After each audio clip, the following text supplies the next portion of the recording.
Time to talk Jets, folks. Let me tell you something. I am hype. I am hyped today. We got a lot to discuss. We're going to be talking about the New York Jets linebacker position. We're going to, be discussing a lot of things going on there. A lot of talk surrounding Carl Lawson as well. His return is coming.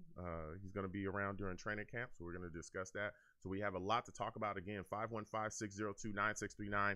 515-602-9639 is the number.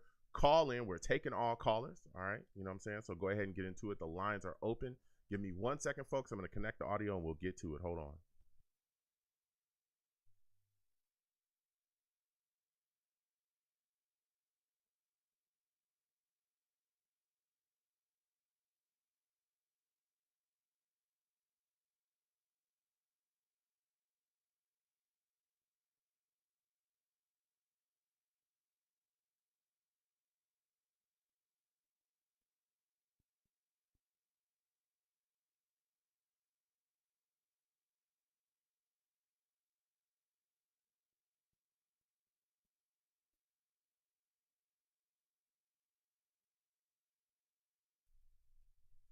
Blog Radio.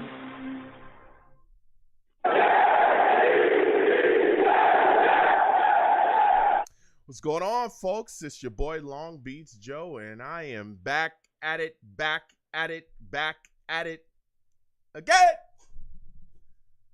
I'm back at it again, man. I am back at it again, and I am excited, man. We got a lot to discuss tonight. Salutes to everybody watching. Salutes to all the savages in the chat. Salutes to everybody on the lines already as well. Give me 1 second. We're going to get to everybody. The lines are already hot. All right. We're going to be discussing a lot tonight, man. I'm talking a lot. We got a lot to talk about. We're going to be discussing the New York Jets linebacker position. We're also going to be talking about some other stuff as well. A lot of heat surrounding Carl Lawson as well. A lot of people fired up. He's going to be coming back. Training camp's a little bit of ways away. A lot of people talking about that. Salutes to How About Them Jets. Good to see you in here as well, my friend. Good to see all the savages coming around doing their thing. But let me go ahead and get into it. Listen, I'm the man of the people. I'm here for the people. Let me shamelessly promote my Facebook page. Everyone go on Facebook, search The Long Beach Joe Show. Like that page. My content's up there. Go ahead and give it a listen. Message me. I'll message you right back. I love going back and forth with folks about this football team. Also, leave me some feedback, okay? I love hearing about what you folks think I do here on the Long Beach Joe Show. All right? Listen, your boy is on iTunes, in case you didn't know that. All right? I'm on iTunes. Go on over to iTunes, right? Search The Long Beach Joe Show, okay? Subscribe to that show. Subscribe to that podcast. Leave me a 5-star rating and give me some feedback, okay? I want to thank everybody that does that. I truly appreciate you folks that do that. It is always greatly appreciated to see how much people, enjoy what I'm doing here. Let them know. Salutes to TV Watcher as well in the chat. Always good to see you in here too.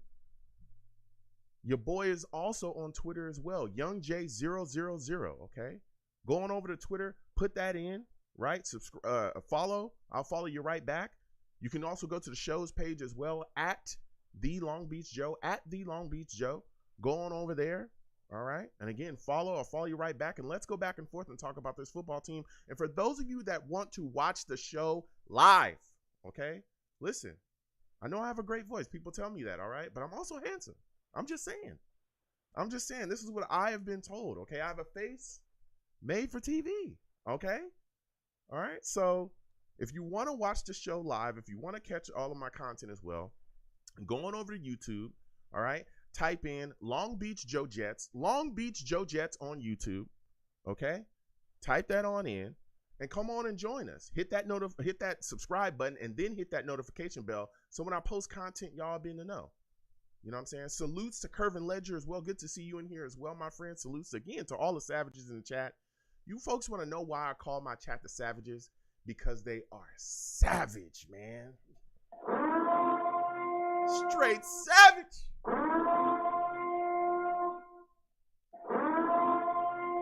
Nobody is safe, okay? Nobody is safe. Not even me. If you give a take that they don't like, they're going to let you know about it, okay? Everybody gets it. Nobody is safe. Salutes to all the savages, man. So we're going to get into the show now. Fired up. I'm excited. New York Jets, a lot of things coming. Again, training camp is a little bit of ways away, but it's coming.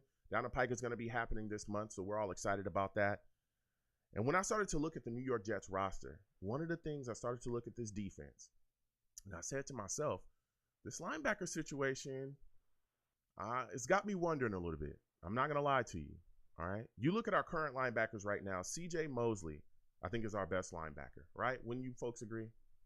You look at what he did for us last season. I think he had 103 tackles. He had some sacks. He was making impact play after impact play, right? We saw him make big plays when we played the Titans. He made a lot of stops when we played the Broncos. He was smacking people around. We saw him really go out there and put on. But here's a guy, again, that's getting older and older, right? He's not going to be around for long. Now, keep in mind, he's getting paid big money thanks to Mike Maccagnan, okay? Thank you, Mike Maccagnan, for those big contracts. Man. I am so glad that Mike Maccagnan is gone. Man, whew, you know, that time is over, all right? We've got a better general manager here, but still and yet, CJ Mosley, that was one of the guys that Mike Maccagnan grabbed in here and made him a very, high-paid player. He's one of the highest-paid, linebackers, ever in the league. So when you look at the situation of how much he's getting paid right now, it's $17.5 million this season.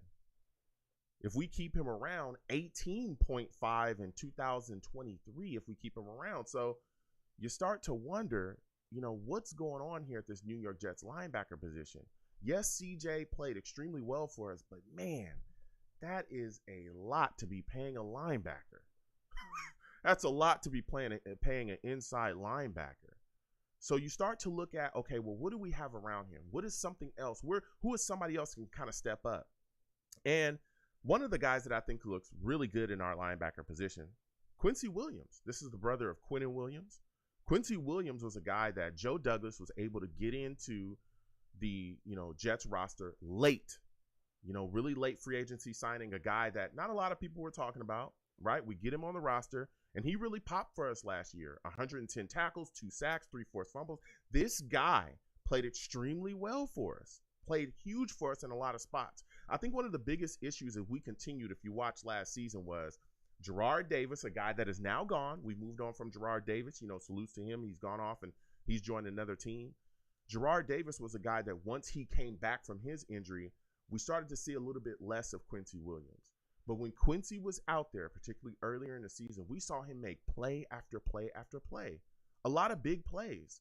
He did a lot of damn good things for the New York Jets defense. And so when you look at a lot of the expectations for him this year, there's a lot of people saying that he's a guy that is going to have a big time impact in the New York Jets roster, that he's going to have a big time impact, not just in our linebacking core, but he may be a guy that could pop up and possibly be a Pro Bowl linebacker. I'm hearing a lot of Jets fans talk about this because of what he was able to do. A lot of the plays he was able to make out there. He provided a lot of spark for the New York Jets linebacking core last season. Now, there was some struggles as well. We saw our linebacking core kind of get beat up a bit by, screens. We were struggling against the run as well at times. I think we were 29th against the run. We saw a lot of issues there, right? But again, even with some of the pieces that was added, more pass rush. We've also saw some upgrades in our secondary as well. I think that's going to help our linebacking core out a little bit. I still am worried about the matchups with tight ends. I still am worried about the guys coming out of the backfield as well. But with CJ and Quincy Williams out there and a lot of the additions that we've been able to make, I think this Jets defense is going to tick up a little bit. Now, keep in mind, one of the things that I think is really going to be something I'm going to be watching this season is the growth and uptick of our young linebackers, Jamin Sherwood and Hamza Nasruddin. It is extremely important that these two young guys, develop and get better and become better linebackers for us this upcoming season. Okay? Listen, Jamin Sherwood played in about 5 games. He tore his Achilles against New England. He had about 15 tackles this season. Hamza Nasruddin played about 12 games. He tore his ACL. He had about 10 total tackles. We didn't see enough of these guys to figure out exactly what they were going to be, right? So here we're coming into is next season with these 2 young guys, and I'm hoping to really see them take a step forward. This will be the second year, in the scheme for them. I want to see, hey, can these guys fit what we're trying to do here? Can these two young guys be the future for the New York Jets at linebacker? Because when you look at the rest of our defense, honestly, our secondary, which I already thought was pretty solid, we ended up getting Sauce. You look at our safety position, getting Whitehead. We got LaMarcus Joyner back. You look at our defensive line, it's been upgraded. We got Jermaine Johnson, Carl Lawson's coming back, Quincy Williams expecting a big year. When you look at this Jets defense, the biggest question mark, and I think one of the biggest weaknesses on it, is the Jets linebacking core, because it's so weak. It's so weak. After CJ Mosley, again, who's getting older, after Quincy Williams, a guy that's on the uptick, you really have a lot of question marks after that. And so that's why it is imperative for Jamin Sherwood and Hamza Nasruddin to step up this season and be better. So I want to see what these two guys are going to bring to the table this year. So it's extremely important. So I'm going to get to the callers because I can go on forever and ever and ever, okay? Because we got a lot to discuss today. All right, so I'm going to go ahead and get to the lines again. 515-602-9639. 515-602-9639 is the number. Call in. We are taking our callers again. When you're calling in, keep in mind, if you're watching as well on YouTube, please subscribe, hit that notification bell if you haven't already. Please hit that like button as well. You know what I'm saying? It's always greatly appreciated. If you want to give to the stream, the super chat is there. If you don't want to hit the super chat and you want to hit the Cash App, my Cash App is there as well. Anything you give to the stream is greatly appreciated, okay? So now we're going to get to these lines. Again, 515-602-9639. 515-602-9639 is the number. Call in. We're taking our callers. So first guy I'm going to go to is my guy, Colin. Jeremy, we'll come to you in a second. Salutes to you, Colin. How are you feeling today, my friend? Hey, Joe. Good evening, buddy. How are you doing? I'm doing great. So listen, Colin, we're talking about this New York Jets linebacking core right now, man. And when you look at it, when you look at CJ Mosley and how great he was last season, do you expect him to be even more dominant this upcoming season? Yeah. First of all, let me just say, Joe, thank you for keeping us informed with all the news, because I've actually stepped away from all the craziness for a little while before I just drive myself nuts with what's going to happen with this team. You're welcome. But yeah, I'm trusting the process, like Robert Saleh said, right? I'm trusting in these guys that they're doing everything necessary to make the team better, and I'm just looking forward for preseason to see guys actually competing to make the roster, and then from there, I'm just hoping for some competitiveness this season. Everyone is in their second year at least, and I'm looking for guys to step up and really shine this year. Yeah. So that's my goal. I've kind of like stayed away from all the different scenarios and the what ifs, and just trusting the process now at this point. I just want to get on the show and mention that to you. But TJ Mosley is a guy I've always liked. I don't care how much money the guy is making. When the guy is on the field, he always gives 110%. And the other players respect him, and I think they kind of flourish off of him as well. So I'm hoping he give us another impressive year. So that's my hope. Yeah, listen, I hear you. I hear you, Colin. I understand, money matters to me. When you pay an inside linebacker $17.5 million, I think he's phenomenal. But and especially when you don't have really an answer behind him, and if you keep him again, that's 18.5. That's a lot to eat up on a cap, especially again when you're a team that's still trying to build around a young quarterback. Again, we've definitely improved quite a bit with some of the moves that we've been able to make, but that's you got to wonder, hey, okay, what's the future there? And I think when you start to look around this linebacking core, a name that comes up is Quincy Williams. A lot of fans are hyped about him. A lot of fans are excited what he's bringing to the table. We saw a lot of good things out of him last season. There's a lot of Jets fans talking about him possibly being a guy that could maybe be a Pro Bowl contending linebacker. What are your thoughts about him, and do you think all this hype that's starting to buzz up and jumble around him. Do you think it's warranted? Yeah, I mean, listen, it's warranted in the minds of any Jets fan, right? That's what we hope and pray for. But at the end of the day, I'm not gonna buy into hype on any player at this point. I mean, they all have an opportunity to do well. But for me now, it's more so, let me see on the field what actually happens. I'm not gonna be the one this year to be like overhyped on a player or players, and then these guys, they don't perform, and then you're disappointed, right? So we have a lot of talent. We have a lot of young talent. I'm looking forward for Robert Saleh, Michael Floor, all these guys to improve in their second year, and these players to improve. So for me, I know a lot of Jets fans are saying playoffs and all this stuff. Yeah.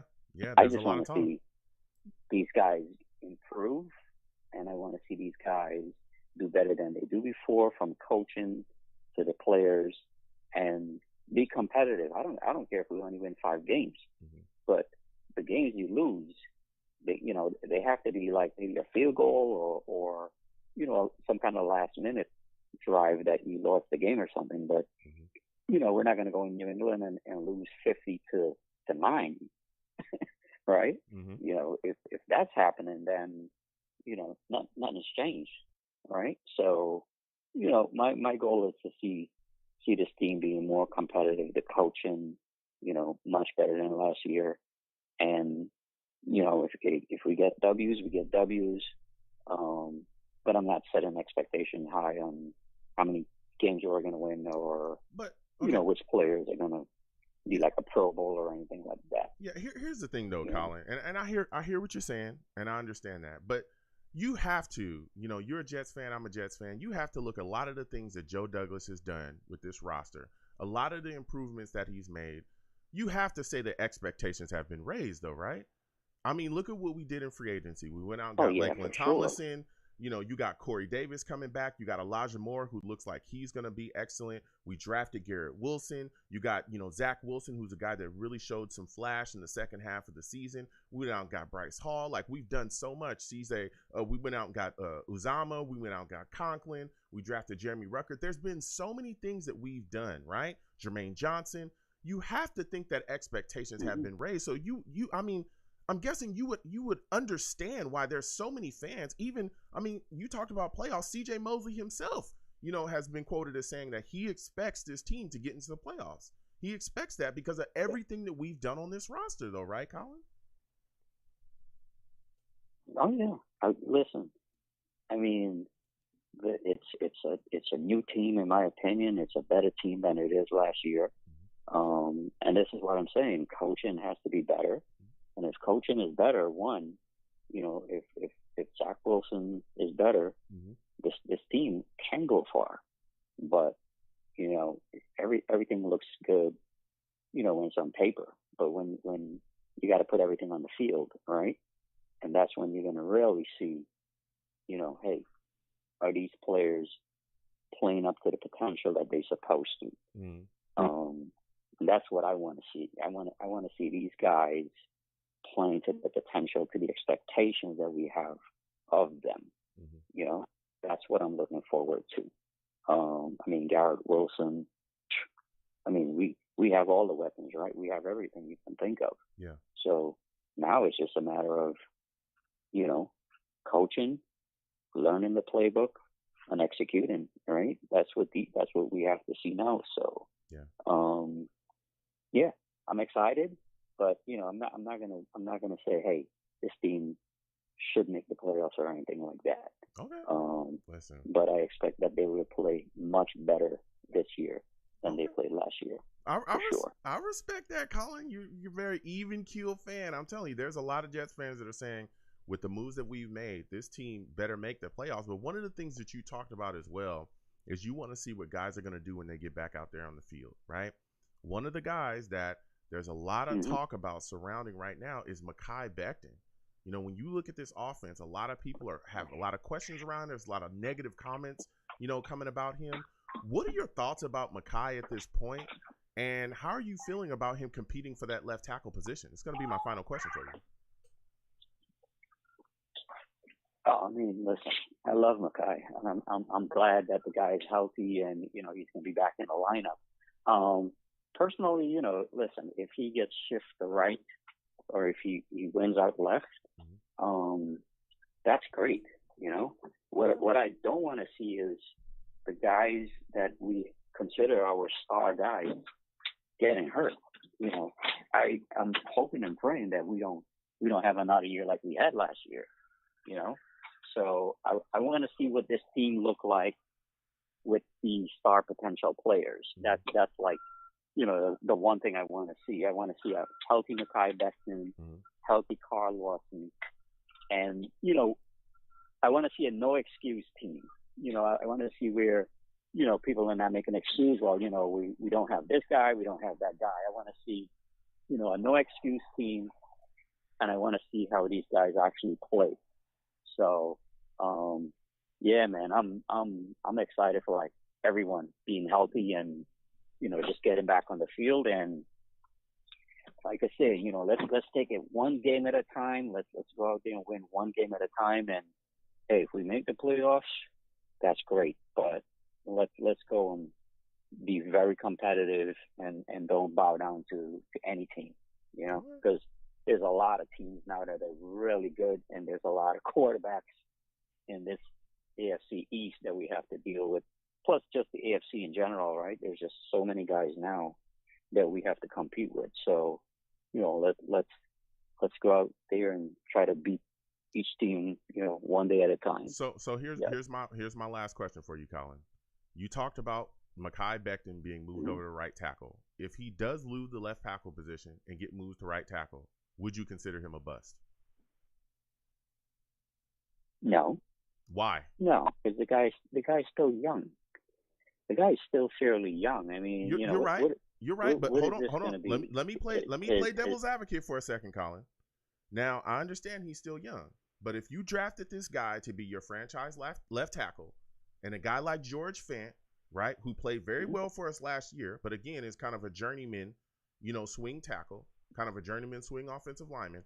If George Fant can come in the door, take your position, then what exactly did we draft Makai Bechten for if he's not going to be our starting right tackle? I'm just playing devil's advocate. That's just the question. No, I mean, listen, the way I look at it, you know, George Fant is experienced. He's an experienced guy. And, you know, Makai Bechten, you know, in his first year, he was very raw, right? And then he got hurt in the second year, right? If I'm correct. So, you know, in my opinion, guys do need time to groom, and maybe it's better that if he plays right tackle, maybe, you know, the pressure on him at right tackle may not be as much as it is demanding if he plays left tackle. So, you know, let him grow. You know, he has to grow. You know, all these guys have to grow. They're young and they're learning. You know,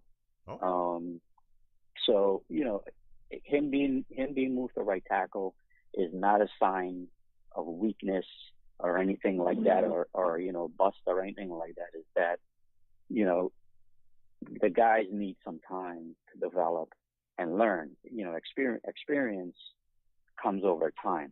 You know, you don't just walk in the door and you know everything. So, you know, they need time. You know, they need time to fail on the field and learn as well.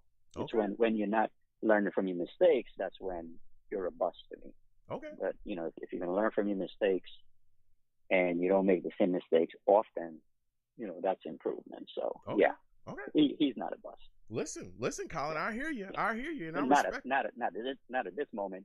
No, I'm just saying, there's a lot of fans saying, listen, if George Fant beats him out and he gets moved to right tackle, he's a bust. And I've had a lot of discussions. I've gone back and forth, and I've talked about how, listen, you could be a guy that can come in and be a franchise right tackle and still be a solid contributor for a year. I would agree that even if you get moved to right tackle, I wouldn't consider him a bust. But again, there's a lot of takes going either way. But listen, Colin, I want to thank you for calling in, man. You brought the heat tonight, my friend. You really did.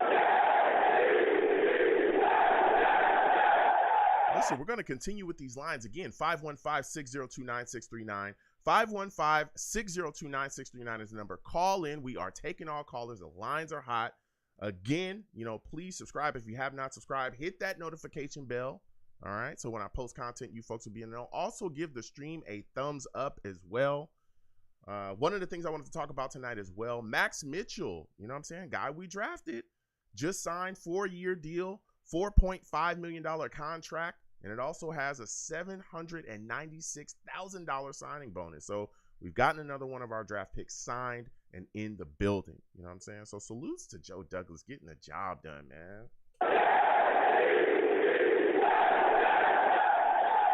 Listen, next I'm going to a guy, my guy. We're gonna go to Jeremy, okay? For those of you that do not know, okay? Jeremy is in the building. Hold on a second. And he's a savage. He's a savage.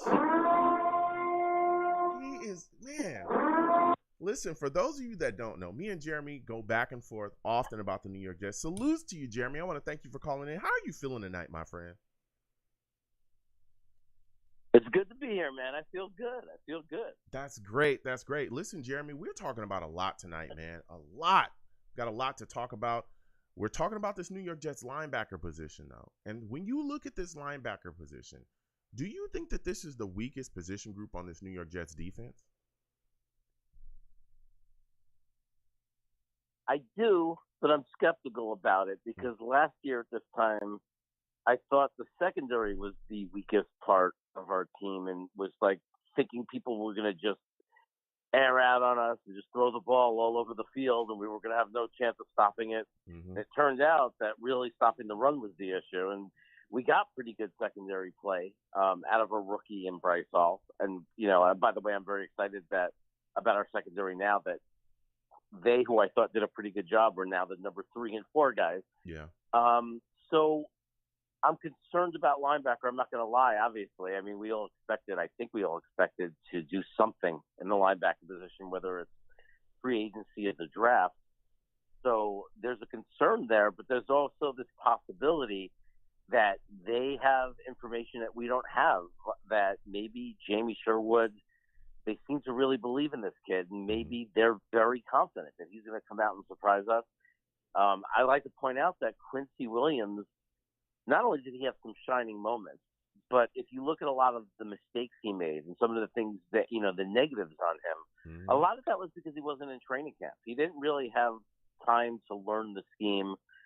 He was, kind of picked up late.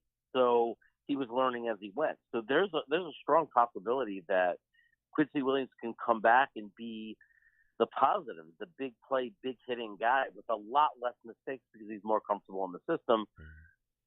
And that's really going to help C.J. Mosley out. And then, I don't know, you got Nazaldine, right? And you got Jamie, and we're going to see if one of these guys steps up. But I feel like JD and the coaching staff knows what they're doing as far as building the roster. Mm-hmm. And for right now, I'm going to just extend my trust to them that they know what they're doing, that they have some kind of plan, and we just don't know that plan, and we're going to see. And if we come out, we're horrible at linebacker and it's killing the team, then we're obviously going to all be frustrated and say, what the hell were you thinking? But if they come out and Quincy's great and CJ's great and it's not an issue and one of those young guys steps up, then we're going to say, okay, that explains it. Now we knew what it was all about. Yeah.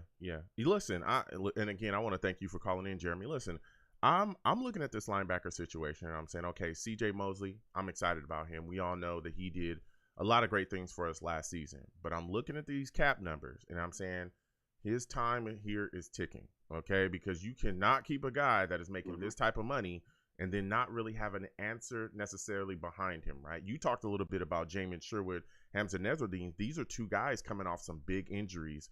The Achilles injury with Sherwood, the ACL with Nezardine. So you got to wonder, okay, how can these guys recover from those injuries, right? We've seen ACLs and Achilles really halt a lot of guys' careers, really curtail a lot of guys' careers. Can these young guys not only recover from these injuries and come back. But then when they do come back, okay, what exactly are we getting out of them? Because they didn't play much. And, so it's almost like they're coming back and trying to acclimate themselves back into the system again and figure things out as well because they're such young players. So that's a big question. Even in the chat, again, salutes to all the Savages. Jets Mess says he thinks that both of those guys are going to end up on the PUP list. So it's like you already got people pretty much counting them out again this upcoming season and saying, hey, both of these guys, are probably aren't going to see much time on the field. They're going to get injured again. So you got to wonder about their health going forward. Now, Quincy Williams, he's a guy that I'm excited about as well. A lot of the things that we saw, a lot of the flashes, he made a lot of big plays. And like you said, too, this was a guy that when we signed him, a lot of people weren't talking about him much at all because he was such a late free agent signing. But we got him in the building. He was really able to put some things together and show those flashes and show those plays. We were extremely excited.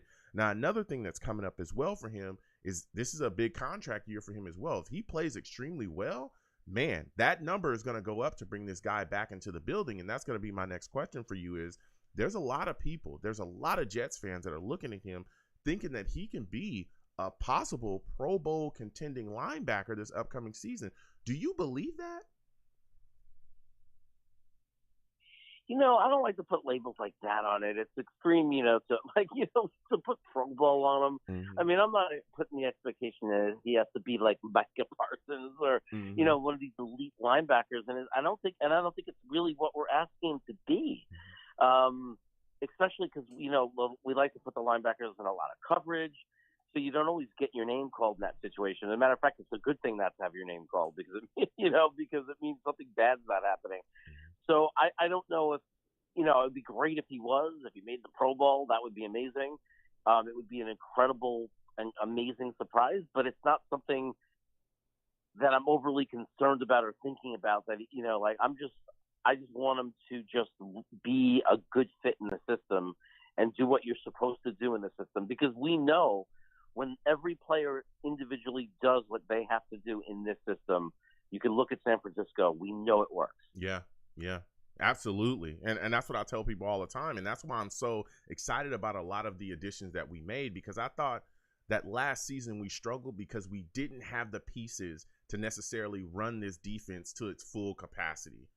That's why you saw a lot of certain calls by Sulla. We had issues bringing pressure. There was no pass rusher. Now we've upgraded there with, Jermaine Johnson being brought into the building. Carl Lawson, coming back as well, from his injury, which we'll get into in just a second. So, we've definitely amped up. We've even, like you talked about a little bit earlier as well, us, improving our secondary. We got, Sauce in the building. We went and got Whitehead. We've done so many things to really pump up this defense to put it in the best situation to really execute what I think Sulla is going to be trying to do and attack this year as well. I think we'll have a very, much more of an attacking style of defense, really putting pressure on people, which is what you see in San Francisco. And we're running the exact same scheme. Now, when you talk about, again, a lot of the additions that we made, Jeremy, are you expecting this defense to be better against the run this year than they were last year with a lot of the pieces that we have now? Oh, absolutely. I mean, part of it is just from growth and learning that system. That was so interesting about last year is that we were doing it on both sides of the ball. Mm-hmm. Two different systems that none of the players, knew that they all had to learn. And, so just coming back, a lot of the players coming back with experience. But also, people don't realize how much of a change is in this defense. I mean, it's a complete facelift. Mm-hmm. Think about it. The two safeties that will start the season, most likely, LaMarcus Joyner, right? We know that, and Whitehead, and the two cornerbacks that are projected to start right now. All four people, because LaJoyner was hurt last year, he got hurt so early. Yep. None of them really played for us last year, so it's four new faces. And then you bring back like Michael Carter II, who I think had a fantastic rookie year, in doing slot corner for us. And he's only going to get better because we've seen it a million times. I mean, typically how much, we've seen players get better the second year, obviously, from their first year. If he was so good as a rookie, now he's coming back with some experience, feeling a little bit more confident.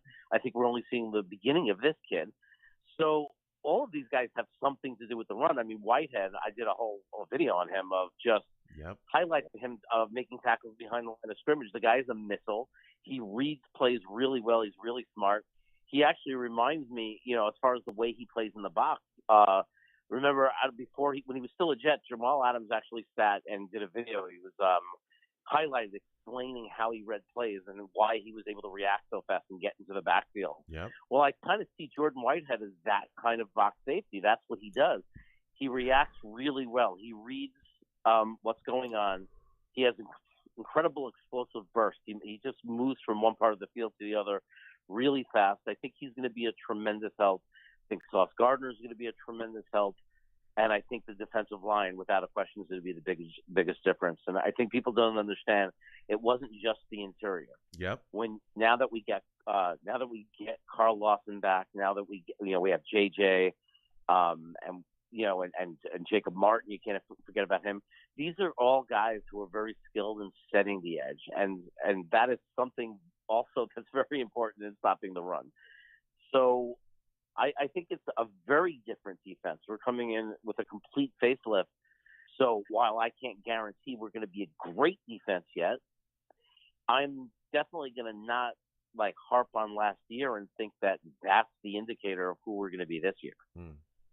Yeah, no, listen, I hear your takes there. I think, again, like you said, with the upgrades that we've made, I expect us to be better against the run as well. You talked a little bit about the interior. I expect Quincy Williams to really take a step forward too. He was hampered by injuries as well. We've seen Quincy Williams be dominant against the run before. He's a guy that can get into the backfield and really wreak some havoc there. And again, with the addition of Jermaine Johnson and Carl Lawson, I think that a lot of these opposing offenses are going to have to pick their poison. You can't just double team Quincy Williams and say, okay, we've got everybody else. It's like, no, you're going to have to either figure out how to, game plan for Jermaine Johnson and Carl Lawson and see if you can just cover, Quincy Williams with one-on-ones. And I'm telling you, when Quincy gets those one-on-ones, I think he's going to dominate them. And again, we've seen him really take off. And that foot injury, he had other injuries as well that I think really hampered him and his play. He even talked about it, his need to really step up and become an impact player on every single down is going to be huge going into this season. So I think he's going to be really effective against the run. You talked about Whitehead as well, and that's a guy that I've spoken about constantly. Man, in the run game, he's a guy that comes down into the box and will just absolutely destroy you. And like you said, he's a heat-seeking missile. He sees the ball, you're trying to run it, and he's going to come down and really drill you. So I think that we've made a lot of improvements against the run. I think that we are really going to be a much better defense against the run than we were last season. I also think we're going to be much better against screens and these short passes. You remember those, Jeremy? Us just getting ate up by running backs coming out of the backfield. I think that Sulla's definitely going to be able to do some things against that as well with Whitehead out there in coverage too. I think this defense is just going to be much better against all of those things, don't you think? Oh, absolutely. Those screen passes, a lot of missed tackles. Yep. We have some guys now that don't miss tackles. So that's going to be a big difference too. It's like how many missed tackles were and how much space were we giving, and it's about closing space. That's what it's about. What's funny is when we talk about the defensive line, we haven't even mentioned JFM, who could play on the outside or the inside. Yep. And if you try to not only if you can't double team Q because of what we have on the edge, if you're lining JFM up next to him, then how are you going to double team him? Because JFM will eat you alive from the inside. Exactly. I think he's a better inside player than he is out. So. And a lot of people aren't even talking about Sheldon Rankins. Sheldon Rankins too. Sheldon Rankins is another guy that I think is going to come back and really put some things together as well. I mean, look, people forget. Everyone wants to harp on the negative. I watched the highlights of last year. So someone put it on YouTube. It was like literally went through the season, the highlights of all the plays on defense, and just to break it down. And a lot of them were Rankins. I know he needs to learn the system. There were some things we need to, that we want to see him step up his game a little bit more in certain areas. But he also makes a lot of big plays. He definitely made big plays. And if he's healthy, I'm excited about Rankins. He stays healthy. Look at this rotation. We just have so many guys, and they're going to be fresh the whole game, which is just even more dangerous for the other team. But as we wear down their offensive line, our defensive line is rotating and rotating. We're keeping our guys fresh. So you're not going to see one of those situations where in the middle of the third quarter, the worst thing you can imagine as a fan when you see your defensive line with their hands on their hips. Yep. Which is the absolute end. It's over when you see that. You're not going to see that because we have enough players to take them out and bring guys in that are fresh. Yeah, yeah. And now I know we're talking a bit about the defense. I want to go to the offense with you, Jeremy, because we haven't discussed in a little bit of what's going on offensively here for the New York Jets. So first, I want to start with this offensive line, and of course, when we talk about the offensive line, the first guy a lot of people want to look at is Makai Bechten. Man, what are your thoughts around all the negative comments coming from fans, the media, so on and so forth about Makai Bechten? How do you feel about him right now, and what are your thoughts about him competing for that left tackle position? I've been fighting with fans on Twitter all day. The things that people are saying about Makai Bechten are just so off and disgusting to me. Like, it's just repulsive. Yeah. Look, I have no qualm with or problem with anyone who has concerns. Mm-hmm. I have concerns, but most of my concerns are where they should be. My concerns about Makai Bechten is he had an injury in his knee that kept him out all of last year. Mm-hmm. And my concern is I'm worried about his knee. I just want him to, I'm scared. I want him when he's playing and he's, I want his knee to hold up. Obviously, just like I want Lawson's ankle to hold up. Yeah. I'm worried about guys who are injured and how their injuries are going to hold up. That's my number one concern. These guys, this Main Street beat media guys or whatever, there's a few of them that are sitting there yelling out these numbers, and it's all ridiculous because none of them are in the weight room looking at the scale when he gets on it. To me, the guy looks the same as he's always looked. I've never seen him look any different. Yeah. I mean, he's a big man. Mm-hmm. That's who he is. He's just a huge man. That's part of what makes him great. And I've seen a lot of very big offensive tackles. To me, it's just let's wait till he gets on the field. If he's slower and he's not playing well because he's overweight, if that's true, we'll see it, and then we could all be upset by it. But I have no reason to make that assumption. The guy has always been ready to play when it's time to play. He had a great rookie year, and last year was unfortunate, and there was nothing he can do about it. But I don't think he's not working hard. People are calling him lazy. It's like I want to see what them get up at 5 a.m. and do what he's doing. Yeah. I mean, they won't give this kid a break. They're all over him and making all these decisions about him. McGovern, nobody cared that McGovern was with his wife when she gave birth. Nobody talked about it. Mm-hmm. With Bechten, it's like the biggest deal in the world. Yeah. Like all they're talking about, he's not at a voluntary camp. It's like, give me a break. The guy just became a father.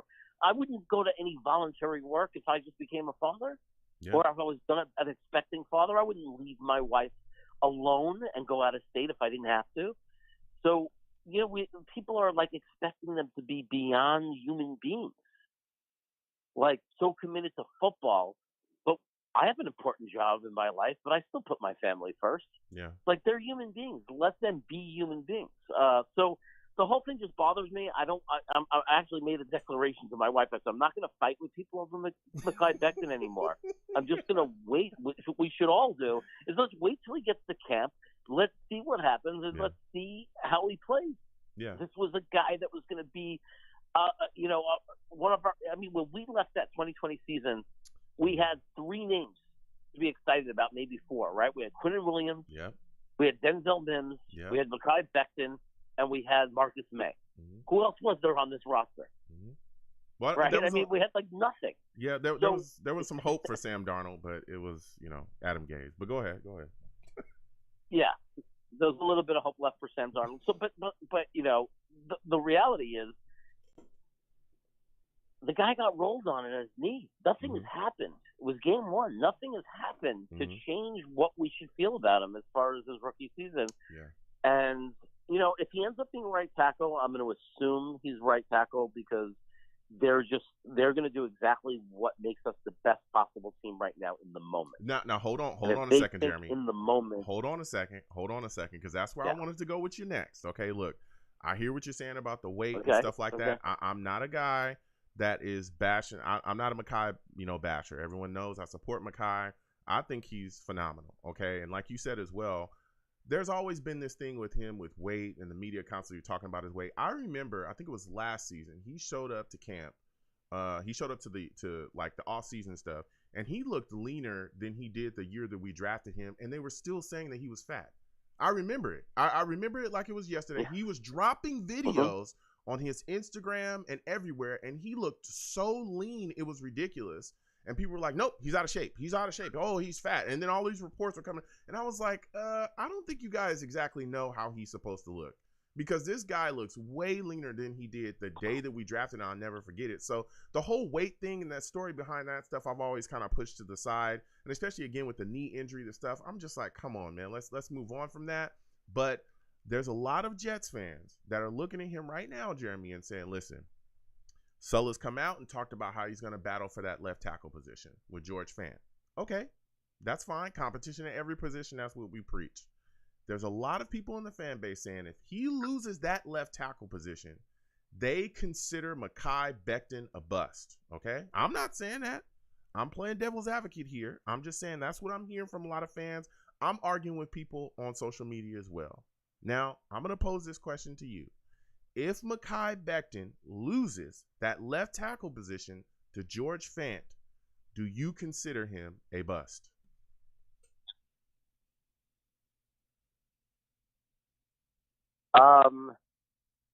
Do I consider him a bust if he ends up playing right tackle? If he loses that left tackle position to George Fant, and they put Makai Bechten on the right side, and he is now the starting right tackle, do you consider him a bust, Jeremy? I've gone back and forth with fans. I'm telling you, there's a lot of people that are screaming, if you move him to right tackle, he's a bust. I want to get your thoughts on it. Okay, so I'm not going to say he's a bust or he's not a bust by that. What I'm going to say is let's see how he does at right tackle. If he plays the year at right tackle and he's a dominant right tackle, okay, I'm going to say, how do you call a player who comes out and, even if he's not playing the position you drafted him for, how do you call someone a bust if they contribute to the team? Like if they contribute to the team and he fills that space for us, now there's a possibility that they move him to right tackle. There's a possibility that he'll play right tackle for a year, maybe two, and then move back to the left. Now, I don't call a guy a bust until you got to go fast forward to the future. Like it's way too early. I don't even call Denzel Mims a bust. People have given up on him. Let's see if we end up cutting him because he doesn't make the roster. Okay, he's a bust. But like if what if he comes back and he plays really well? So I don't think that I would be disappointed and concerned if he ends up playing right tackle. I'm not going to lie. That would concern me because I would see him come to camp and definitively win the position because I believe that Makai Bechten was on his way to being an elite left tackle in this league after the year. That's how I felt, that we were going to have an elite left tackle. So he comes back now and he loses that battle to Fant. Although I still will have hope he can play really well on the right side, and they might be doing what's best for the team because maybe Fant is just a better pass defender, and Makai Bechten is a pancake run blocker, and they think this is the better combination for right now. There's still a part of me that's disappointed because it throws him off track of what I thought he was. Like I'm hoping the Makai Bechten I believe in, and that I rooted for, and that I was excited that we had, is the Makai Bechten that's going to come in and say, "Hey, as good as you are, Fant, I'm elite." Yeah. Like I'm special. Yep. And he's come in and he's going to win that job. So I'd be concerned. There'd be a level of concern if he went to right tackle, but I'm not going to say it's a bust. Okay. Because he might end up being what if he makes the Pro Bowl as a right tackle? Yeah. That was my argument. We're not going to call him a bust. Yeah. That was my argument back to a lot of these fans. Okay. Again, I play devil's advocate, but in my personal beliefs, I think that Makai Bechten, if he's healthy, again, that knee, we all know it's still healing up. If Makai Bechten is healthy, he's going to be our starting left tackle. There's no doubt in my mind. I'm saying this. I've said it 1,000 times. I'm looking directly to the people, all the savages out there in the land, in the savage land. I'm telling you, if Makai Bechten is healthy, he's going to be our starting left tackle. Okay? Now, that is my belief. Now, let's say he does get moved to right tackle. Okay. If he does, I'm not calling him a bust because he can still contribute to the team in a big way. Let's say he turns out to be a franchise right tackle. How can he be a bust? Like you just said as well. What if he turns out as a Pro Bowl right tackle? How can he be a bust? You can't call him a bust. He just got switched, but he's still contributing to the team in a different way. You can't do it. And again, right tackle, still a position Of of impact. still something that makes a lot of a difference on an offensive line, right? So that's my answer. But there's a lot of Jets fans, Jeremy, I'm telling you, that are all over this guy and are just saying, listen, if he doesn't turn out to be this, franchise left tackle, he is done. He's a bust, and they're going to go crazy. I'm sure, again, you've been going back and forth. A lot of people screaming about this, right? It's unbelievable. Look, if they can scream all they want, he's a bust. Yeah. I mean, what people scream is it doesn't make something fact. What makes something fact is what they end up producing on the field. That's what will determine it. So, yeah, I'm used to it, right? I mean, every year we're screaming about something. Half the fan base is on one side, half is on the other. So, look, if he ends up being announced the right tackle, I'm bracing for it and expecting of it. People are going to be saying, I told you so, he's a bust. They're going to be cursing at him, throwing insults, lazy this, lazy that. We should have taken this guy worse or whatever. Yep. There's screaming and yelling. But at the end of the day, the games are going to be played, and we'll see what happens when they're on the field. Mm-hmm. Yeah. I mean, you got to define what a bust is. Yeah. Like he's coming into year 3. He's only played 1 year, and he played very well. And the second year, we all know what happened. I mean, I don't know. I mean, how can anybody be in a position to call him a bust at this point? It just doesn't make any sense to me. Mm-hmm. Yeah. I mean, listen, as you know, Jeremy, there's some fans that are really pulling for him to fail. I mean, it is insane, some of the things that you hear and see about, Makai Bechten at this point. Like you said as well, there's a lot of fans that are hurling insults his way, constantly getting after him and stuff like that. But we'll see what happens, because training camp's coming up, and he, according to all reports and everything, he's going to be ready. We're seeing the workout videos constantly. He's putting in the work to get back there out there on the field, and I think he's going to shut a lot of people up. Now, when we talk about this offense, Jeremy, I want to touch on the tight end position with you, man. This was a position group that for a while was one of the weaknesses of the New York Jets football team. And I look at it, and I think Joe Douglas has really turned it into a strength, man. What are your thoughts on some of the additions that we've been able to make? C.J. Uzomah, Conklin, Rucker.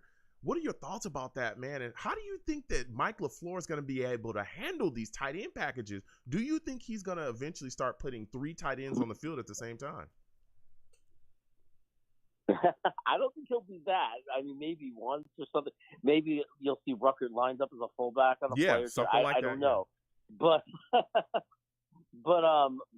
look, it's not only that it went from a weakness to a strength. What I love about it is it's not a strength because we brought in one big $15 million star. If he breaks his ankle, we're back to square one.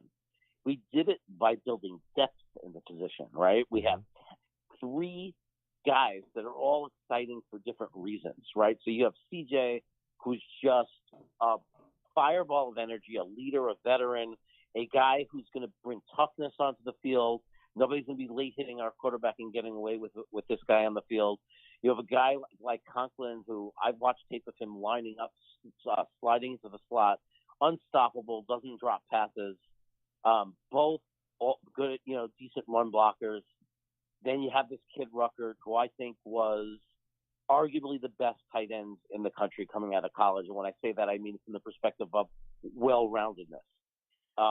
The other guys they talk about were all great receiving tight ends, but none of the guys on the top coming out as receiving tight ends are even in the same class as Jeremy Rucker as a blocker.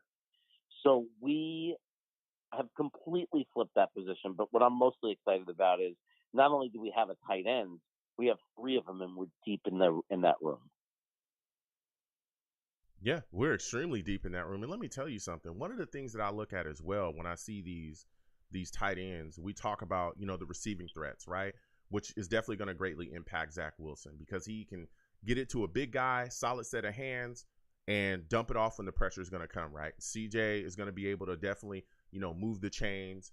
Conklin is a guy as well that a lot of people aren't necessarily talking about as much as CJ. But let me tell you something. Tyler Conklin is a guy that can move as well. This is a guy that can catch the football and really get going, solid route runner. These guys can also solid run blockers too, though. And I think that lends a hand to improving this running game, because we're in a run-first scheme, right? You talked about Jeremy Rucker. Jeremy Rucker, like you said as well, This guy is one of the better receiving tight ends that would come out in this class. He's also one of the better run blockers to come out in the class as well, too. So when you look at what we're trying to do here, we're bringing in these guys that are dual threats. When we line up and we bring these tight ends out here, in the past, a lot of people would have looked at them and been like, oh, well, the Jets are lining up, whoever and whoever they're at tight end. We don't have to worry about them being receiving threats. We're going to just, we're just going to rip Zach Wilson's head off, or we know he's going to hand it off. So we automatically know it's a run play. Well, if you do that now, you'll get exposed, because let's say it's a play action. Zach Wilson pulls it back and turns around. CJ's moving. Guess what? He gets the ball to him. That guy's a legitimate receiving threat, right? He's going to take it for some yards. You're going to have to really worry about what the New York Jets are doing offensively now. We're not tipping our hand to anyone anymore. So when we come out and we have guys, you better be prepared, because if you sleep on them receiving wise, you might get cooked. If you decide, you know what, these guys are only wide receiver, okay, guess what? They're going to yoke you up. They're going to grab you. And then next thing you know, Michael Carter or Hall are going to be taking the ball for a couple yards behind him. You know what I'm saying? And breaking free, especially a guy like Michael Carter, who we talked about was definitely able to make plays, even though a lot of the holes weren't there. He was able to kind of jump through, do his thing, make his cuts, and really, have an impact last season. And I think with a lot of the things we have up front now, especially with the additions of tight ends that can run block as well as being receiving threats, I think that really is going to help our running game. What are your thoughts on that, Jeremy? There's no question that's so, it's so important. People are thinking not only does it help Zach Wilson in two different ways, and that is, yes, having the best friend receiver, right, and having that extra receiver on the field that you can trust and get open, but so much to help improve the run game, because the real way to help Zach is to establish a great running game. If we can control the ball and we can get positive yardage running the ball, it just makes his life so much easier, because now you pull extra guys into the box on defense. Do the play action. You have guys, and if you start doing play action and they have to put guys in the box because Carter and Hall are just going off. Yep. How in the world are you going to cover Elijah Moore, Garrett Wilson, Corey Davis, whatever combination? How are you going to cover them? Yeah. I mean, Garrett Wilson and Elijah Moore are fast, explosive, crisp route runners. It's like, what a headache, because you're in this. We're going to put defenses in such a bad situation. Yeah. It's stop our run. Yeah. They're going to have to stop our run, and in order to cover our receivers, they're going to have to do it with 7 guys, and that's going to be really hard to do when you have tight ends who could block. Yep. Our offensive line, if that offensive line stays healthy, and you have the talents of Michael Carter and what we think Breece Hall is, it's going to be off the charts for us. Yeah. And another thing as well, I talk to people about the tight ends having the effect in the running game, but let's talk about the red zone. The New York Jets had issues scoring points last season. Well, guess what? Now when you can go out there and throw a guy like Jeremy Rucker, CJ, and Conklin at him in the red zone, guess what? We become more deadly. We've seen other teams do this throughout the league. Hell, let's look at the Patriots. The Patriots did it for years. They would come in multi-tight end sets, and you just had to try to defend that height. You had to try to defend that size in the red zone, and they cooked every single year. They cooked us year after year after year, finding ways to utilize the tight end position to really expose and explode on you in the red zone, with big guys just going up to catch the ball or boxing guys out to catch the football as well, making really easy throws and continuing to move the chain. And that's going to be my final question there for you, Jeremy, is how much more of a threat are the New York Jets now in the red zone when we have a lot of these big body guys that can catch the football in the red zone now? So much more, and I'll tell you, because the red zone starts with one position, and that's quarterback. And then that's one of the areas that Zach actually had great numbers. He was actually really good in the red zone. As far as completion percentage, lack of turnovers, that's where he was able to protect the ball. So the problem was not quarterback. The problem was for a lot of the season, we had either an offensive line that didn't understand the system or an offensive line that was decimated. Now, obviously the return of Bechten, Tomlinson, our offensive line is going to be stronger, which is going to make it, obviously make it easier for us. But having 2 quality running backs that are so explosive and having tight ends that are so dangerous is just going to make us that much more unpredictable. I mean, I think we're going to be a dangerous red zone team because I think that we're the type of team now that is going to be what we were meant to be and what the system intends it to be. We're going to be able to muscle the ball in with the running game a lot sometimes too. We're not even going to have to go to the air. Mm-hmm. When you have a running back duo like that, and you have an offensive line like that with tight ends helping, we are going to cause a big problem for teams. I think just by establishing that running game and forcing them to play the run and focus on the run is going to leave guys like Elijah Moore in one-on-one situations, and a guy like Rucker or CJ in a one-on-one situation being covered by linebackers. Zach is going to have a lot of targets in those situations, and that's where you want him to go off script and roll a little to the left and give guys time to scatter around the ends. I mean, I could see it being very deadly. Yeah, I could. Now, before I let you go, Jeremy, this is going to be my final question for you, man. You've been bringing the heat, man. You really, really have. So before I let you go, who do you think is the most underrated player on our offense right now? The most underrated player on our offense right now. That's a good question. I think there's two I could name, but I'm gonna go with Corey Davis. Okay, go ahead, talk about him. I think that Corey Davis had some struggles at the beginning of last year, but I think that had a lot to do with the entire offense as a unit and as a team. I think there was a lot of I think they were overwhelmed. Especially early on in the season, in those bunch of games early on, I think there was a lot of just chaos. Not to plug my own name, but there was a lot of chaos, and I think that's part of. I don't think he has a career, like a history in his career of dropping passes and slipping and making some of the mistakes he made. I think he was trying to do too much.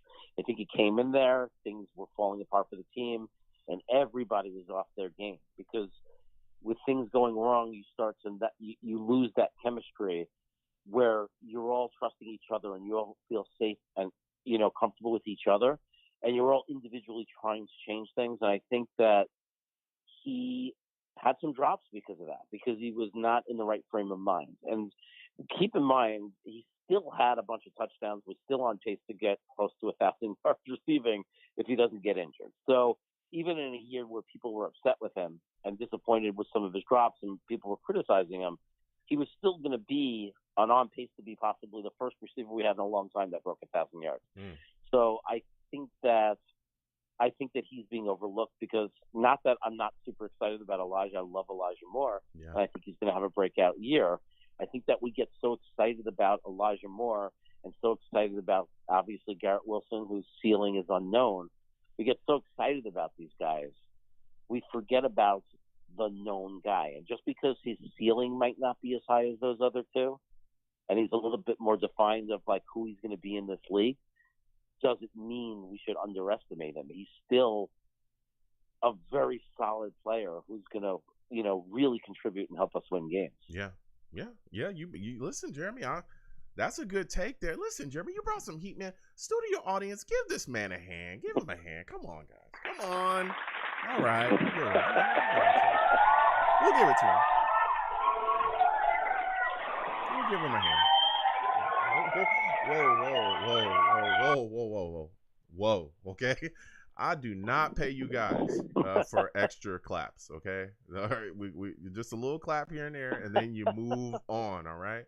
I think Jeremy's a good guy, but come on, guys. I'm not going to pay you extra, okay? That's not happening. Listen, Jeremy, before I let you go, man, give everybody your YouTube and everything that you're doing. You're doing a lot of great stuff, man. Give them your YouTube where they can find you and get in contact with you, man. Sure, I appreciate that. I'm just Jets Chaos. It's that simple. Jets Chaos on YouTube. I am so close to 1,000 subs, so I'm almost there. So hopefully if anybody is not subbed and is hearing this, you like what I had to say, give me a sub and get more of it. And, man, it's an absolute pleasure for me to come on this show, man. It's like one of the fun things I do when I'm able to and my calendar is clear when you're on. I love talking football with you, man, and I can't wait to have you back on my channel. Absolutely. Thank you so much, Jeremy. You have yourself a good night, my friend. All right. Take care, buddy. All right. Take care, everybody. Listen, Jeremy calls in and he has takes, man. He has takes. I really, really enjoy talking football with Jeremy. Always a good time talking Jets, man. That guy's a Jets fan through and through. But we're going to keep on getting to these lines. Again, 515-602-9639. 515-602-9639. Call in. We're taking all callers again. If you're watching the stream, please subscribe. If you have not subscribed already, please hit that notification bell as well. Also, give the stream a thumbs up. Share it with your friends and your family. You know what I'm saying? Also, if you want to give to the platform, the super chat's there. If you don't want to hit the super chat, the Cash App is at the bottom of the screen. Anything you give to the platform is greatly appreciated. So we're going to keep going to these lines. Next, we're going to my guy, Rusty, okay? For those of you that do not know, Rusty, oh, he's a savage. He's a savage. He's a damn savage. Salutes to you, Rusty. I want to thank you for calling in tonight. How are you doing, my friend? Salutes, Joe. Salutes, fellow savages. I'm doing all right. How are you doing, bud? I'm doing all right. Listen, Rusty, we talking Jets linebacker position tonight, man. And I'm looking at this linebacker position, and I think it's the weakest position group on this defense. Do you agree with me? I definitely concur. Yeah, I do. I mean, I love what we have with the attitudes of Q, but CJ is really like that guy that we know about, you know, depending on what, you know, all our others do. But, yeah, I don't know. I was a little discouraged we didn't get Chanel. Still wanted him, but, you know, it is what it is. And, I mean, we still have we can still take care of it in that fashion, and we don't really know what we have in a sense. Yeah. But you're spot on with it to where if there's an Achilles, if there's a hole in our defense, watch the language. It's looking. I did. I backed off. I reared the horse back. It's good. Yeah, I realized what I was doing. It's been a long week, but Go ahead. Go ahead. Go ahead. Fan. No, it's okay. Go ahead. And but yeah, that's how I'm feeling. But you know, I trust in it, and I trust in the teeth of the defense, and I got faith in that matter. Yeah. You know, it's just I want a thumper. You know what I mean? Yeah. And you know, we need like a pudge thumper, if you will, like some guy that's, you know, big, dense, and is just quick laterally and up and down. You know what I mean? Just has that quick sprinting ability type of thing, like a really good cone drill guy, to where he can just sniff out a screen, take you out, or, you know, vice versa, protect the, you know, the sides of the middle, and just, you know, put the fear of God in people a little bit. They need that. And you don't really see it, but then on the another level, like I trust in Salah, and I trust in what we're doing, but you know, that's what I think we're missing a little bit. But you know, No, listen. We could have that system, and I believe in it to where you can just keep it interchangeable. I'm sorry, bro. No, listen, I hear you.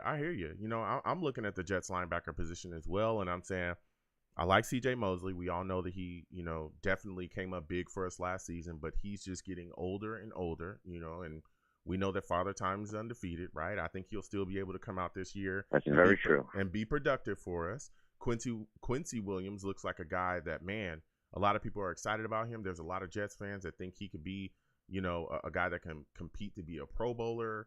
There was a lot of flashes last season from him at linebacker. I'm excited to see what he's going to bring to the table. But after those two guys, it's like we're wondering. And I think one of the biggest parts is, or two of the biggest pieces is these two young guys we have at backer, at Hamza Nesruddin and Jamin Sherwood, that are coming off of, you know, pretty big, you know, injuries, a Achilles injury, a ACL injury. And I'm wondering if those two young guys are going to step up. I mean, can you speak to that, Rusty? What are your expectations for those two guys, and how important is it for them to develop as linebackers here with the New York Jets? It's extremely important. But then, you know, I'm looking at this, and, you know, I adapt as we go. I was also one of those cats that last year I was like, good God, I was like, our cornerbacks are, that's the whole of our defense, you know, that type of deal. Yeah. Maybe it could be flipped on this year. You know what I mean? Yeah. That type of thing. I'm uncertain, but you're spot on with it. You know, the guys being injured and everything, you know, the Dean Amin having everything happen to him, and same thing with Sherwood. and they need this. They need the preseason. They need the everything leading up to the our regular season, and then get in there with the season. We're starting off with a boulder coming at us full speed. The whole NFC North, and there are no pushovers. So, and we got a hell of a schedule in the beginning that the NFL always likes to throw at us because we're just loved by them. But it is what it is. What doesn't kill you makes you stronger. So I'm I'm optimistic about our linebackers, of course, but I'll be certainly happy if to eat crow again. If like last year when I did with the cornerbacks. Good God, what is this? What's going on here? So I'm hoping as well. How about you? Yeah, I'm hoping as well. I know there's I think K'Wan Alexander is still out there. I don't know what's going on with him. I don't know if he's been signed at this point. Again, things are still moving. But if he's still a guy that's a free agent, I feel better to scoop him up too. Yeah, I would love for the Jets to be able to bring him in and finally get him signed. He's a guy that's extremely familiar with the system, Sulla, all that stuff. So I would like to see him brought in. But this linebacker position is definitely one we're going to have to keep our eyes on, especially going into the season, because we saw it struggle last season. We saw it struggle against screens. We saw the struggle against backs coming out the backfield. You remember when we were getting lit up by tight ends? Like, historically, the New York Jets have issues covering tight ends, but we got lit up by tight ends last season as well, man. Whoa. Pitts went off on us. There was a couple other guys that went off on us, right, last year, Rusty? Oh my God, yeah, we were worse than like Christmas trees on fire when you plug them in. It was bad, and it was right. And you're like, that's the thing that I'm like freaking out about. Like I am so done with the screens. Mm-hmm. That was just like really 3rd and 21. Yeah, and you get what? Yeah, consistently. Yeah, like and those sort of things, and with the tight ends. I just, I don't know. And that's in a good way. I don't know. It's not like how it was in year past where it was like, oh God, I don't know. This is more of like, a good optimistic type of, I don't know. I have, I'm on the other side of feeling it. Mm-hmm. So, and to feel that on the linebackers and the other guys, it's pretty good. But it's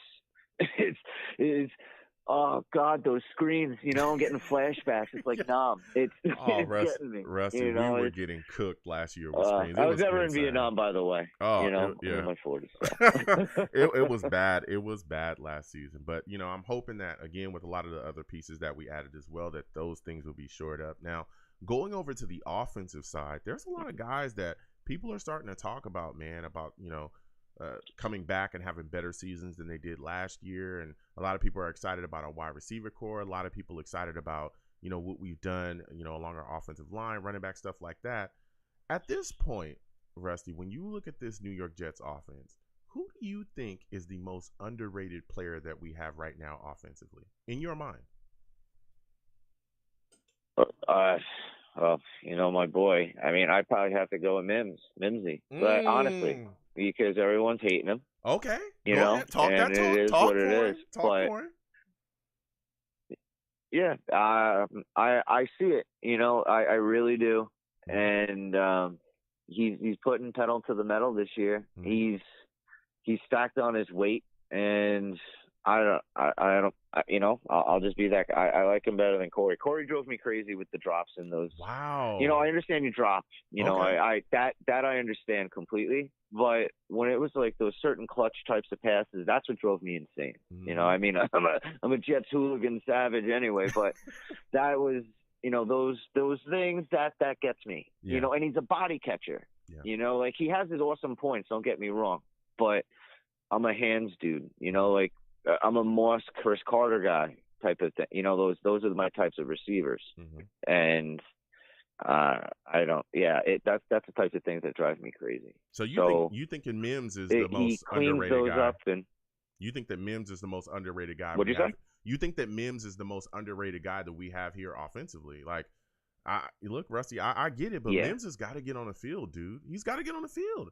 I watched him get beat out. Absolutely. You're right. I watched him get beat out by guys that were not here, for off season or nothing. he was getting beat out by guys that were coming Yeah, off they were of the working at street. FedEx a week before. Yeah. I mean, that's true. And that's why, true. you know, like you asked me who's the most underrated. Yeah. You know, like there you go. Like dude from FedEx freaking beat him out. So, you know, how much underrated can you get? Yeah. You know? So I'm going with Mims. Okay. That's I don't know, man. I mean, I guess I'm stubborn. I'm a mule in that fashion, but this is the make it or break it year for him, you know, for me. But I don't know. From what I've seen in college, what I've seen in his rookie year, and him, I don't know. Just a never quit, never want to die attitude, especially in the preseason when they're throwing up Hail Marys and they're just laughing at him, and he goes and gets like 41 yards or whatever it was. You know, he produces, and I don't know. He's got fight in him. You know, he's got heart. So. No, I'm not out on him yet. Yeah, listen, Rusty, I hear you. So my final question for you, Rusty, is, man, when you look at this tight end position, like it's definitely been upgraded. Like, and I always smile when I talk about it now because in the past the tight end position was always a big question mark for the Jets, right? Ever since like Dustin Keller and I think it was a cringe. We had Austin Seferian-Jenkins for a little bit, but honestly, it's just been a desert there at tight end for us. And we finally got, you know, a GM in here that has said, okay, we're going to make sure that the tight end position is, you know, put together well. You know, now we got CJ, we got Rucker, we got Conklin in the building. Give me your thoughts about what Joe Douglas has done to really transform this tight end position, and talk about how the strength of, you know, the tight end position being the strength of the offense now affects Zach Wilson. We're going to steamroll cats. That's 1,000%. So when we're backed up inside the 15 or something like that, we're going to run 13 personnel and run it beyond efficiently. Same thing in the end zone. I think we're going to run 13 personnel more than people would think, honest to God. Because why wouldn't you? You know? And then you do it to the point where you can just have all of a sudden, you know, Elijah running. You can have Wilson running. You can have Mims, or you can have, you know, Corey running. Everybody switch at the same time. Now the defense is like, huh? Now you go from thud packing dudes to all of a sudden straight up speed and athleticism. What are you going to do? You can't change your linebackers and your dudes that quick. Yeah. So I think we're going to be in for a pleasant surprise. And those guys, like you said, they're all, you know, they're bulldogs and such. You know, they're just chomping at the bit types of things. They're like rancors, actually. You know, it's awesome. They go for it, and they won't be denied, and they're hungry. And I don't know. I'm very happy about it because at least we got dudes that use their hands to catch, use their brains to actually think, and been part of teams that know structure and everything, you know, like how to do things, whether it be Rucker, you know, he was at my Ohio State, you know, you're playing in the college football playoffs. You have to beat Michigan, you know, you have to beat Penn State.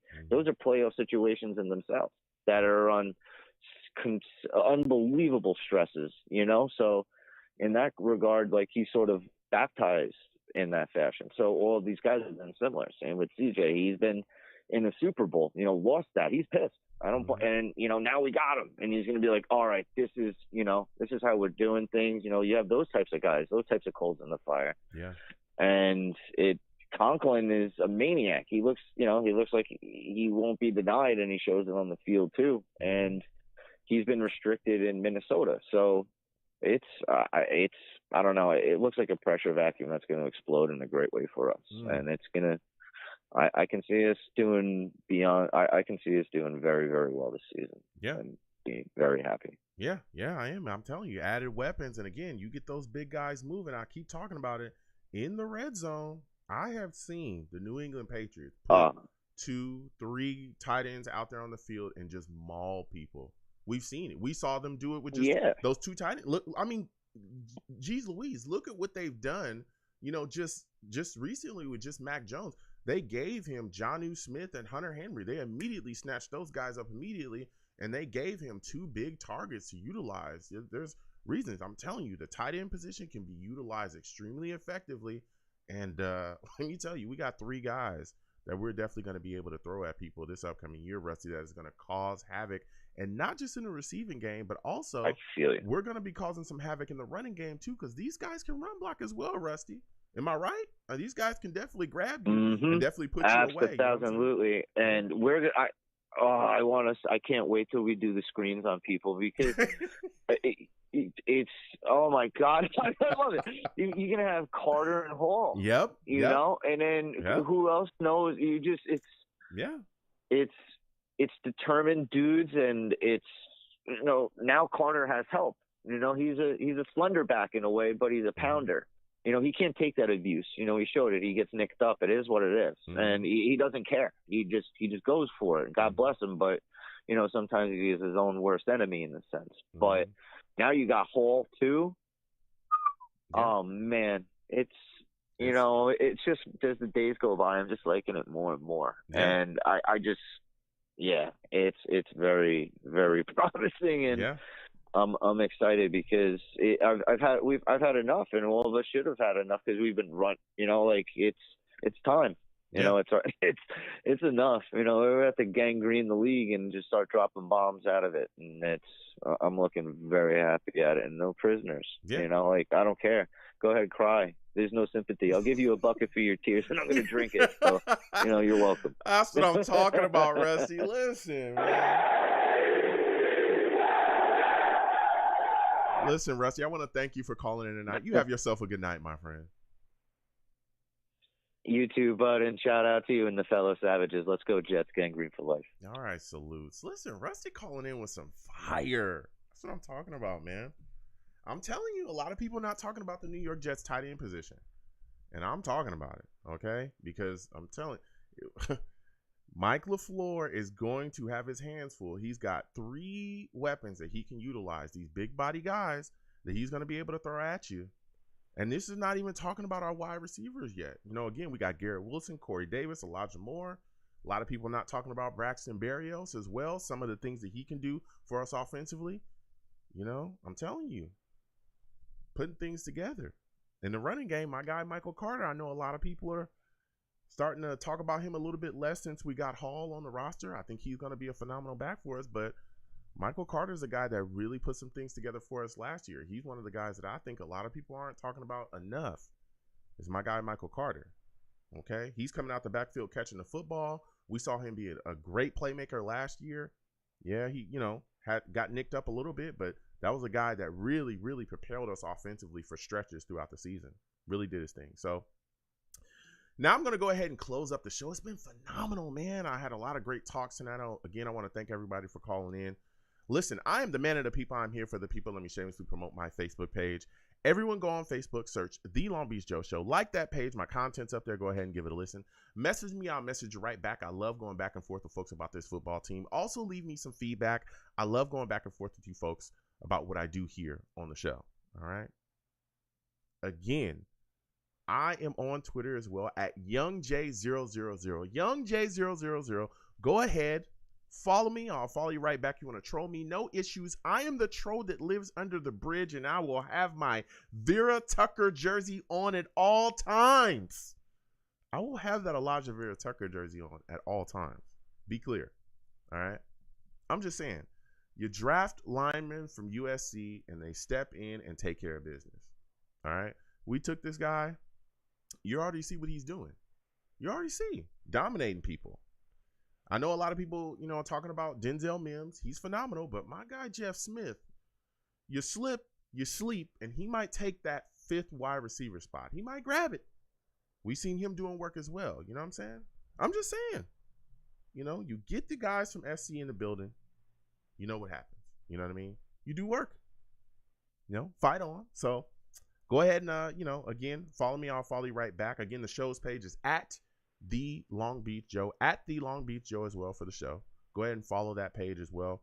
Talk to me about these New York Jets. I'm also on YouTube as well. I'm on YouTube. Go over to YouTube, search Long Beach Joe Jets, Long Beach Joe Jets on YouTube. Subscribe, hit that notification bell. All right, you want to troll me over there? No issues as well. I will troll you right back. Get in those comments and let's go back and forth, all right? And as always, people, when you see me in person, because you will eventually, it is arms out, chest open, free hugs for everyone. Free hugs for everyone. The hugs will always be free. They will never cost you anything, okay? The hugs will always remain free. Anyone that tells you any different is just lying.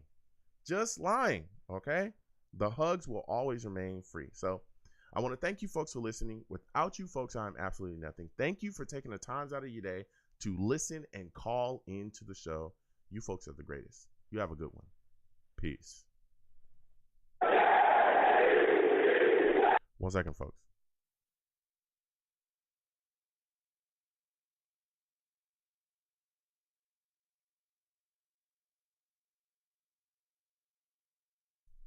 All right. So we should be back now. Salutes again to everybody that listened. Ooh, that was a hot show. I want to thank everybody for calling in. Again, for those of you that are new, ! Links in the chat. That brings up my link tree. That link tree has the links to all of my content, all of my social media pages as well. It has all of the charities that we work with too. So please go in there, follow me across all of my social media platforms, and please subscribe to all my YouTube channels. There's content coming for all those channels. Trust me, you know, my schedule is absolutely crazy, but we're gonna get that going soon. So please subscribe to all the YouTube channels, hit those notification bells, and give my videos a thumbs up as well.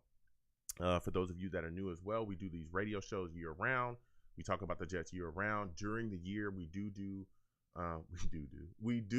live we do live watch-alongs when my schedule allows. We'll sit down, we watch a game together, and then we have a live radio show directly after. So that's always fun as well.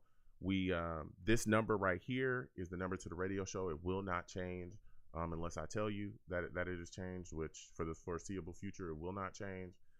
So you can call into the show about 5 to 10 minutes before the show actually starts if you want to get on earlier. Okay, again, I respect everyone's time. Okay, so when you call in early, you know, I go down the list of everyone that calls in. Now keep in mind, for those of you that are new, I do have new callers, you know, quite a bit. When you call in, you're in a queue. I can see you. Okay, I had to talk to somebody about this recently. All right, you know who you are. All right, when you call in, I can see you.